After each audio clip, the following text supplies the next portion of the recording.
Hi, I'm Zibby Owens, the creator and host of the award-winning podcast that you're listening to right now. Thank you so much, called Moms Don't Have Time to Read Books. It is a daily podcast, 365 days a year, and each day we talk to an author about all of the things related to their career, their book, their life, and more in 30 minutes or less, because who has time? I am now an author myself, although I wasn't when I started this podcast, and you can get my new memoir, Bookends, a memoir of love, loss, and literature, wherever books are sold starting July 1st, and my children's book, Princess Charming. You can learn more about me at zibbyowens.com, but really you're here to learn more about the authors, and that is what we're going to do. Also, be sure to check out all the other podcasts in the Zcast Podcast Network. You can learn more at zcastnetwork.com and definitely check out those shows as well. Katherine Morgan Schafler is the author of The Perfectionist's Guide to Losing Control, A Path to Peace and Power. She is a psychotherapist, writer, and speaker, and former on-site therapist at Google. She earned degrees and trained at UC Berkeley and Columbia University with post-graduation certification from the Association for Spirituality and Psychotherapy in New York City. As you'll hear in our episode, I basically tried to get her to be a therapist for me, but she is not accepting new patients, so we'll have to be friends. Enjoy. Welcome, Katherine. Thank you so much for coming on Moms Don't Have Time to Read Books to discuss The Perfectionist's Guide to Losing Control, A Path to Peace and Power. Thank you for having me. I'm so excited to talk to you. Katherine, I have to tell you, I was like almost in tears reading the introduction to this book. I'm like, never, I might cry now. I just feel like you have confirmed pieces of myself that like I hadn't been able to articulate this well. And I've always jokingly referred to myself. I mean, I don't even joke about it. I mean, like I am a perfectionist, but like you point out in the book, I've had some sort of shame around that. Like, oh, I'm sorry, I'm a perfectionist, whatever. But like to see it all spelled out and to like not only have it sort of condoned, but celebrated and to have a whole roadmap to like dealing with this one piece of my complicated personality so well. Oh my gosh. Yeah. Anyway, thank you. It's just that's so amazing. Generous of you to say so. Yeah, I think of perfectionism as a power. And a power, any power has a dichotomous aspect to it. So it can be constructive or destructive. And we're so over-indexed on the destructive part of perfectionism. And we talk about it in our culture in such a bizarre way, from my perspective. Like it's this evil force that we need to eradicate from ourselves. And particularly women are given this message. It's such a gendered construct. And there, I appreciate using the word shame because there is a lot of shame, especially for ambitious women, which you might know something about. I've been seeing you everywhere lately, by the way. You have the bookstore. I'm reading my What If You're With My Mom when it comes out. Yay. So I'm excited. We've never actually read a book together, but I'm starting to get like immersed in the publishing world so much with my book coming out. And so I think that would be really fun. But anyway, I digress. So yeah, I think ambitious women feel this sense of a need to hide or at least make palatable in some way how much drive they have, how much they want, being, saying I want something or I want more as a woman, I think immediately feels like there's a subtext of a lack of gratitude or appreciation or even possibly presence. There's so much to the construct of perfectionism that we just get totally wrong. In the book, you give a little quiz right up front of like which type of perfectionist you are. I was a classic, but I feel like it was only by one. No, like I was like pretty evenly spread out among everything. Tell me about your study of perfectionism, all about these different types, what we should like take away from, like, what do perfectionists, there are all these ways you try to change the thinking, right? Which I love. Yeah. Like, don't think about it like this way. Think about it this way. This like cognitive behavioral type changes. But I don't know. Tell me more about it. Well, I'm a perfectionist myself too, which shocked me to discover. And I've always been drawn to the energy of the perfectionist. And I looked into this whole topic because I talk about it a little bit in the book. Like just when my life was all coming together in this like perfectly constructed way. And my professional life was skyrocketing. And I had just been married 1 year.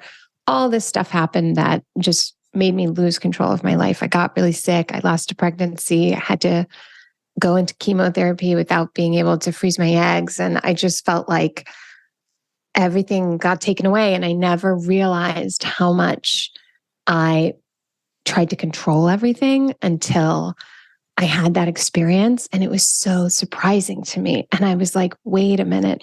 And so I tried to my best to get an aerial perspective of like, what is perfectionism? How can I be a perfectionist if I never know where my phone is?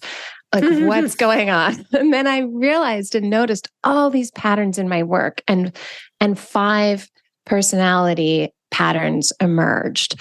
And I want to just lay the groundwork for the definition of perfectionism that I'm using, because there is no clinical definition of perfectionist. It's sort of the wild, wild west in the clinical and research landscape, because we all agree in the research world that we're in the infancy of understanding this concept. And so I was so frustrated because I didn't have the language to anchor what I was seeing and noticing in myself and the people I worked with. So that's what I did with this book, is I tried to offer some language to begin to anchor some of what I'm seeing.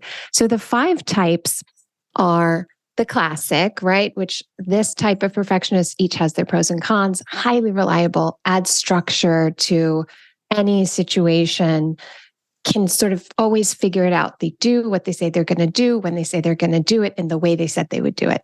But on the con side, sometimes they can be so immersed in the sort of busyness of their structure and plan that they can lose sight of why they're doing the things that they're doing.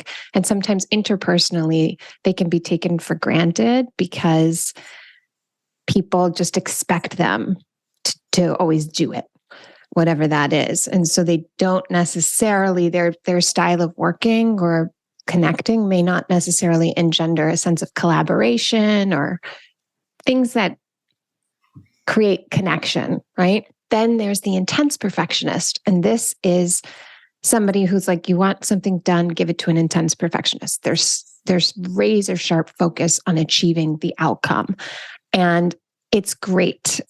At the same time, sometimes that focus on the outcome can be so myopic that you get to the outcome in this really destructive way and you hurt yourself and people around you to achieve what you're trying to achieve. And at the end, it's kind of like, sure, you got what you wanted, but nobody's happy. Everybody's miserable. It's that kind of thing. Yep. Then there's the procrastinator perfectionist. And this perfectionist wants the conditions to be perfect before they start.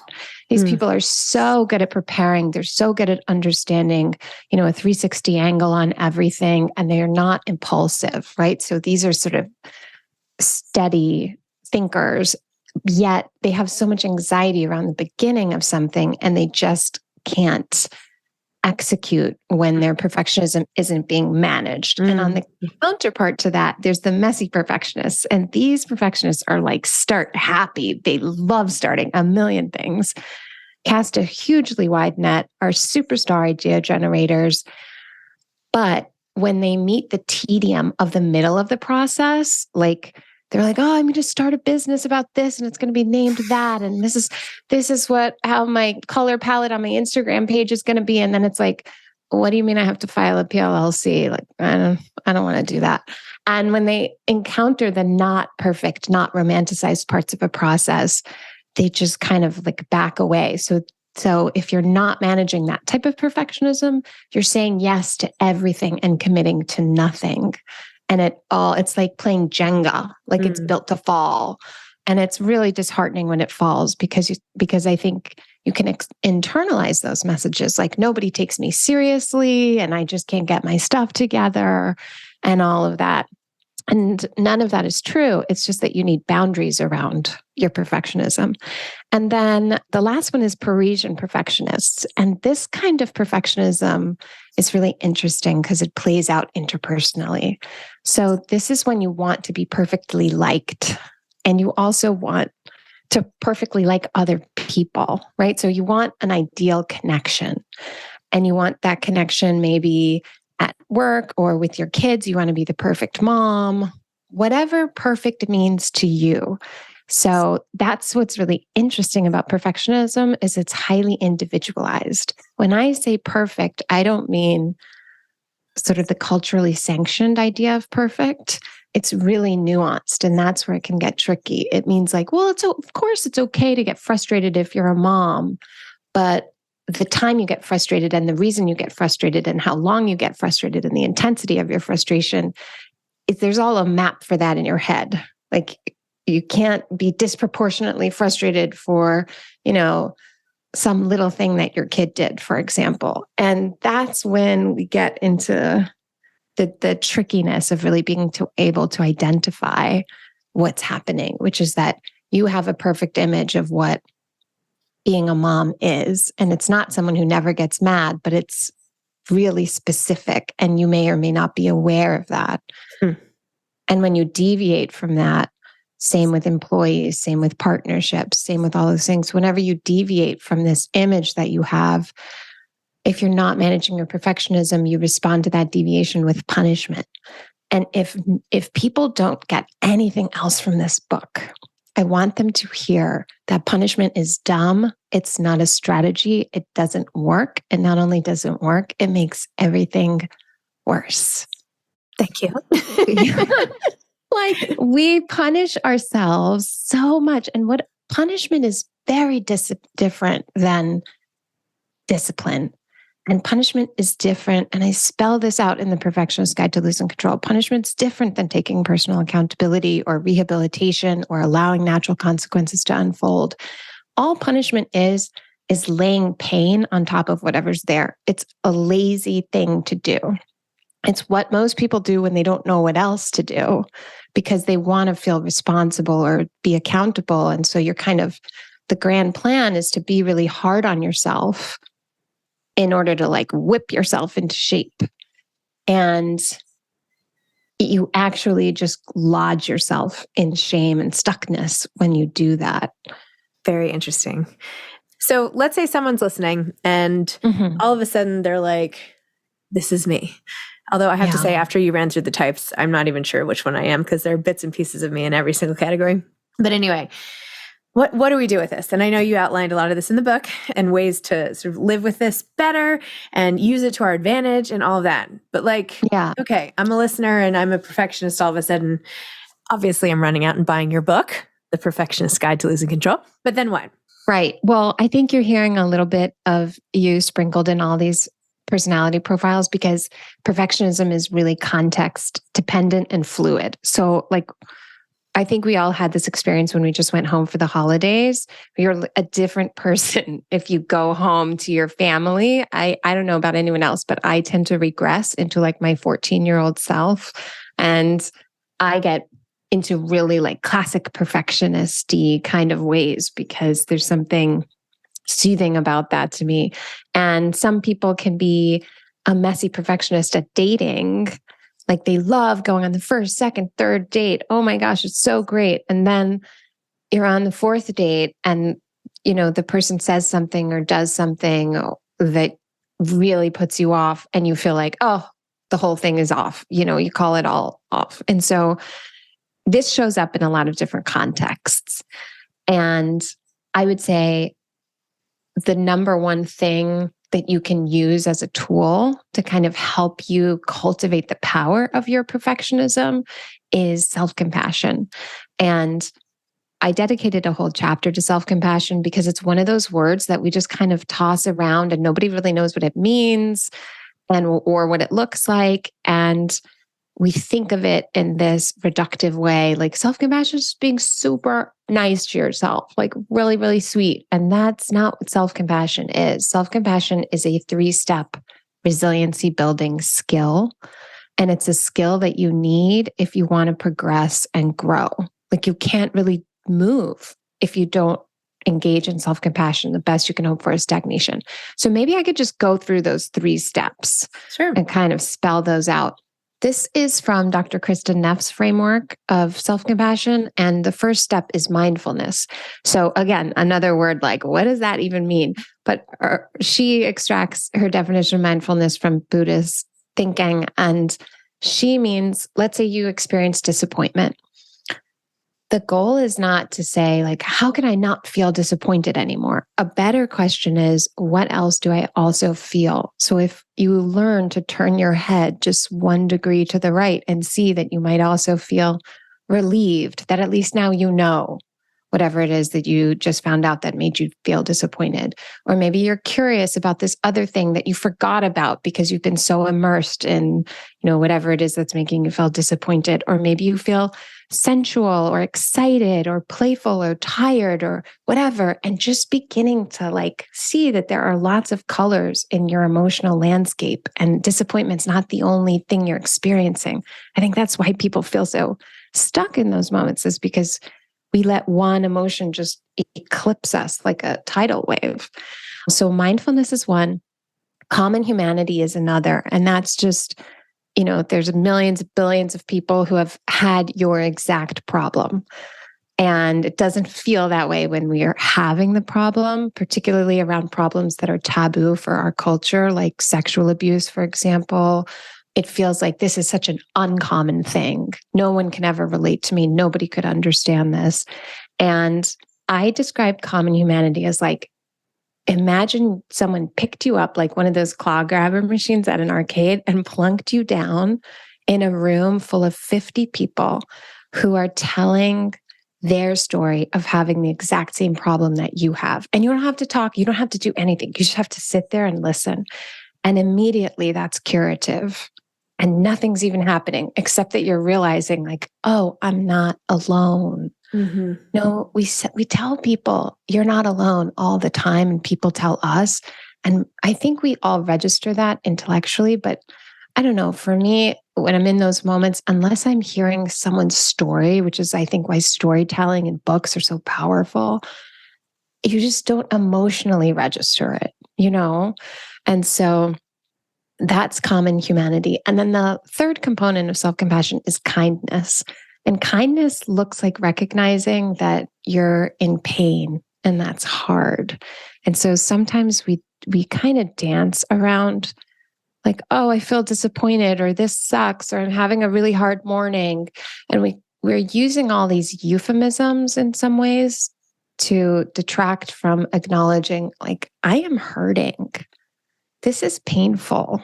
This person, friendship, relationship, like really hurt me. And if you can acknowledge that you're in pain and then just do one kind thing for yourself, like not problem solving, you're not trying to fix anything. You're just saying like, oh, are you cold? Can I get you a sweater? Do you need some tea? You want to sit down? You want to just like watch a show and relax for a minute because this is a lot.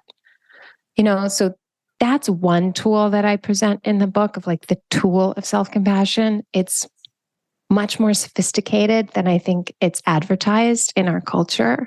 And I'm really excited about people beginning to understand what that means and what it looks like, because you can access it at any time. And even if you just do one of those things, like that's good. You know what I mean?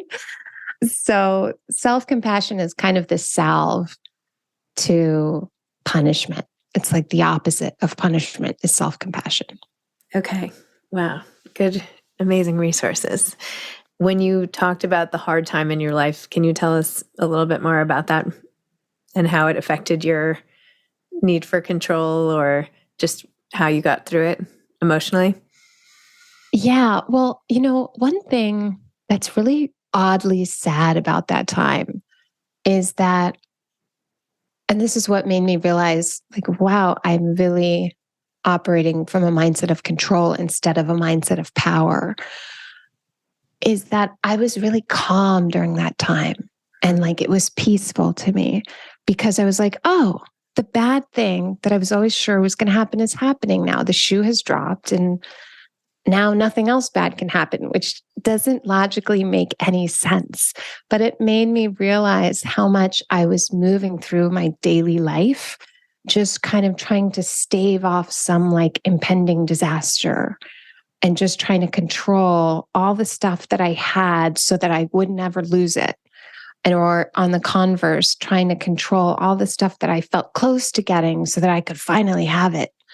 And I was just sort of operating for the outcome instead of living in my daily life. And when I got sick, because I had this false emotionally charged logic of like, well, this is the bad thing, nothing else bad could happen, which thankfully it didn't, but it could have. I was just in such a place of peace and power, which is like the subtitle of the book, Finding Peace and Power. Because I think when you let go of trying to control, because I had no control, I couldn't do anything about losing my pregnancy. I couldn't do anything about, being 1 year into my marriage and feeling like, oh God, I don't know if we can have kids now. I don't know if my partner still wants to be married to me. I don't know if I'm worthy of being his partner now because this isn't what he signed up for. And just all the themes that I delve into in the book.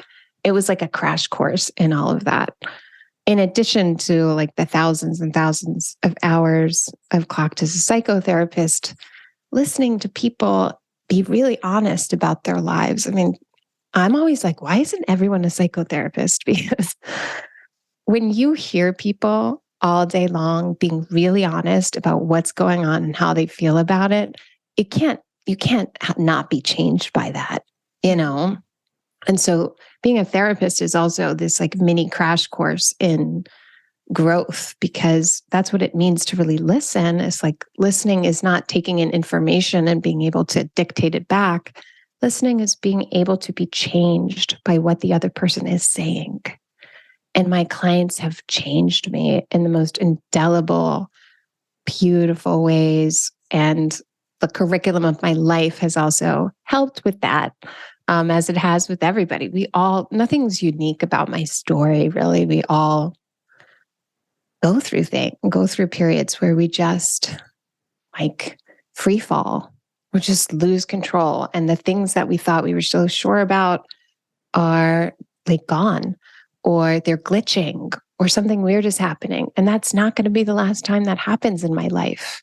That's the nature of life. I don't need it to be the last time that happens, So I really always thought I knew how to anchor myself in power, but that was the moment I had to prove it to myself. And after that moment, I was like, oh, great. Now I have to write a book. It was obviously writing this book is like the best thing I've ever done, hardest thing I've ever done. But I wasn't expecting to. But it was like I had to contain all that stuff that just came together. I hate to say like it was such a gift, because I don't want to wrap a bow on it. And I don't want other people to hear me and feel the expectation to wrap a bow on whatever hard thing they're going through. But that's the seed of the book, is that moment in time for me. And what ended up happening with your husband? Well, we're still together. I actually, like one night, I said to myself, like, I'm just going to give him an out to this marriage.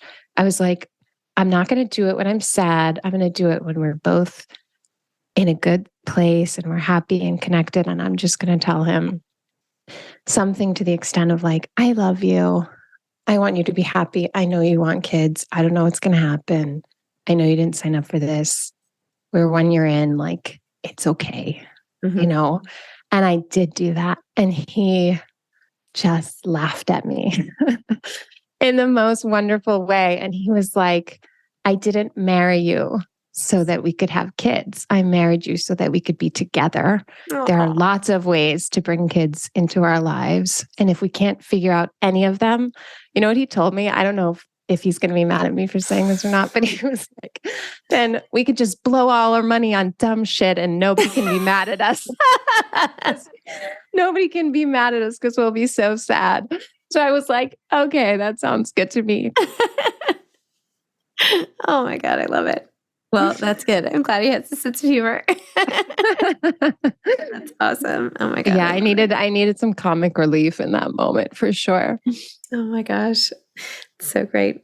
So are you still seeing private clients, and you're open? I'm not at the moment. I took time out of my practice to write this book. And, now that I know how to write a book, I have another one that I want to write. Of course, A Perfectionist's Work is Never Done.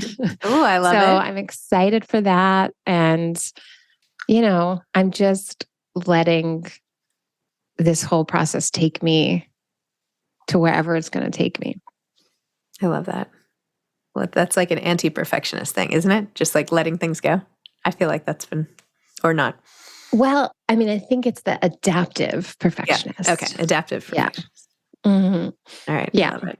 Okay. Katherine, again, this book, I'm going to just like spend a lot more time with this book. I think I'm going to like keep it next to my bed. I'm going to give a copy to my husband. I'm just going to be like, okay, understand me a little bit better now, if you will. So anyway, thank you. It was really great. And you're a great writer. And I'm excited for the next one. Thank you so much. And congratulations on everything that you are doing. I can't wait to just see everything unfold. I mean, we're like in the next month, this is like your first book on your imprints coming out, right? Yeah. The store's opening. Yeah. You're everywhere. You're everywhere. I'm sorry. It must be annoying. No, I love it. I love it. That's what you're exactly the kind of person I talk about in the book. The person who's like not afraid to be out there and be doing what they want to do and taking real pleasure in their lives. I love seeing people out in the world living in that way. It's a great example and model. Glad I can be of use. All right. Well, thank you so much. And now that I know that we're so close, we'll have to get together next event I have, or I don't know, something. We'll stay for sure. Absolutely. Okay. Right. Take care. Thank you. Right. Thanks so much. Bye-bye. Bye. Thanks for listening to this episode of Moms Don't Have Time to Read Books. Don't forget to follow me on Instagram at Zibby Owens and at Moms Don't Have Time to Read Books. Also sign up for my newsletter at zibbyowens.com and sign up for my virtual book club and meet lots of authors on Zoom every other week. Thanks so much to Steve and Ryan at Texture Sound for the sound editing. And thank you to Morning Moon Productions for providing this fantastic intro and outro music.